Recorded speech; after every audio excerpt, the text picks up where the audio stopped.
விதமான யோகா மார்ஸ் இந்த நம்ம முன்னாடி வீடியோவில் வந்துட்டு பர்ன் கார்லிக் பார்த்தோமா, அதுக்கு தொட்டுன்னு சாப்பிட்ற மாதிரி டோஃபு வச்சு ஒரு ஸ்டர் ஃப்ரை. பன்னீர் வேற, டோஃபு வேற. டோஃபு எதில் பண்ணுறது அப்படின்னு சொல்லி கேட்டீங்கன்னா சோயா மில்கில் பண்ணுறது. இது வந்து லேடிஸ்க்கெல்லாம் அவ்வளோ நல்லது உடம்புக்கு. கண்டிப்பாக சோயா ஏதான ஒரு விதத்தில் நம்ம எல்லாருமே எடுத்துக்கணும். இந்த சோயா நிறைய பேர் பண்ணிட்டு இருப்பேன், நான் புதுசாக ஒன்றும் சொல்லலை, நீங்கள் எல்லாரும் பண்ணுறவா எல்லாருக்கும் தெரியும். ஸோ யாருக்காவது தேவைன்னா நானும் இதை பண்ணுவேன்னு உங்களுக்கு சொல்லிக்கிறதுக்கு தான், வேற ஒன்றுமே இல்லை. இதெல்லாம் நானும் பண்ணுவேன், நான் வெறும் வத்த குழம்பு மோர் குழம்போட இல்லை, இதெல்லாம் நானும் பண்ணுவேன்னு சொல்லிக்கிறதுக்காக. உங்களுக்குலாம் தெரியாதுன்னு நான் சொல்லவே வரல. நீங்கள் எல்லாரும் இதை விட நிறைய ஐட்டம்ஸ்லாம் பண்ணுவேனா இருக்கும் ஜோரா. ஸோ நம்மளோட வீடியோவில் இந்த இதெல்லாம் இருக்கல. நான் ஆற்றுக்கு வந்து இந்த பர்ன் கார்லிக்கோட இந்த டோஃபு ஸ்டர் ஃப்ரை பண்ண போகிறேன்.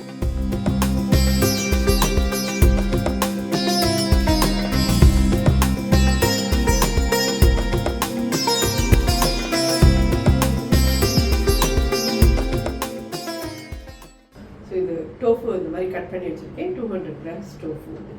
டோஃபுவில் ஒரு சின்ன பிஞ்ச் உப்பு போட்டுக்கிறேன். 1 டீஸ்பூன் கிட்ட கார்ன்ஃப்ளவர், ஒரு சின்ன பிஞ்ச் பெப்பர் பொடி. இதை நல்லா மிக்ஸ் பண்ணிக்கலாம். ஸோ இந்த 200 கிராம்ஸ்க்கு இது போகிறோம், அதுக்கு மேலே போடணும்னு அவசியம் இல்லை. மோஸ்ட்லி நான் சொல்கிற மாதிரி நிறைய பேர் இதெல்லாம் பண்ணிட்டு இருப்பேன். இது ஒன்றும் நான் புதுசாக சொல்லி தரல யாருக்கும். ஸோ யாராவது புதுசாக பண்ணுறேன் குழந்தைகள் அப்படின்னு சொல்லி சொன்னால் எனக்கு தெரிஞ்ச வழியில் நான் இதை பண்ணுறேன், அவ்வளோதான். இதுக்கும் நல்லெண்ணெய் தான் விட்டுக்கணும்.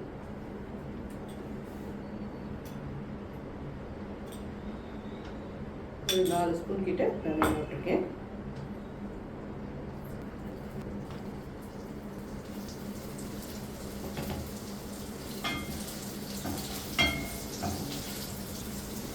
பட் இதெல்லாம் பண்ணிட்டு நம்ம அப்படியே ரொம்ப நாளே வச்சுட்டு சாப்பிட்லாமான்னு கேட்டீங்கன்னா அப்போ கொஞ்சம் அது கஷ்டமாயிடும். ஸோ நல்லா பண்ணினேன்னா உடனே சட்டுன்னு எல்லாரும் சுடு சாப்பிட்ற மாதிரி பார்க்கணும்.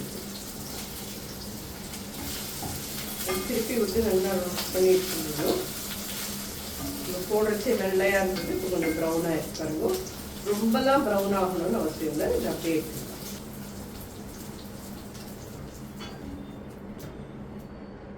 ஒரு ஸ்பூன் கிட்ட நல்லெண்ணெய் விட்டுருக்கேன்.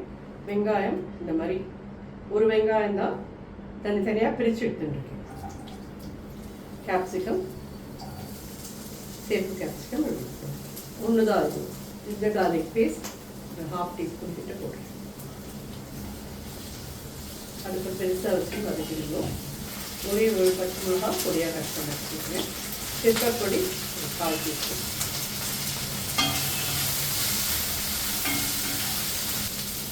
ஸ்ப்ரிங் ஆனியன், இது சோய் சாஸ் ஒரு டேபிள் ஸ்பூன் கிட்ட விடுறேன். சில்லி சாஸ் ஒரு 1/2 டீஸ்பூன் விடுறேன்.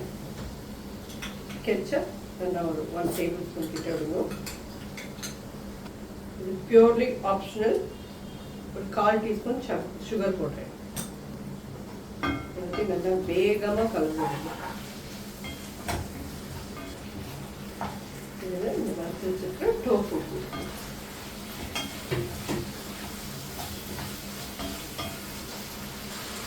எள்ளு, வெள்ளை எள்ளு ஒரு 1/4 டீஸ்பூன் போடுவோம்.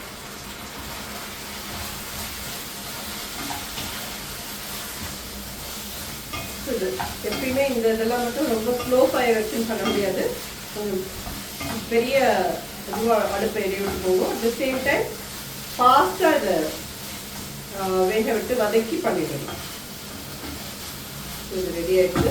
இதோட கூட கொஞ்சம் ஸ்ப்ரிங் ஆனியன், கொத்தமல்லி,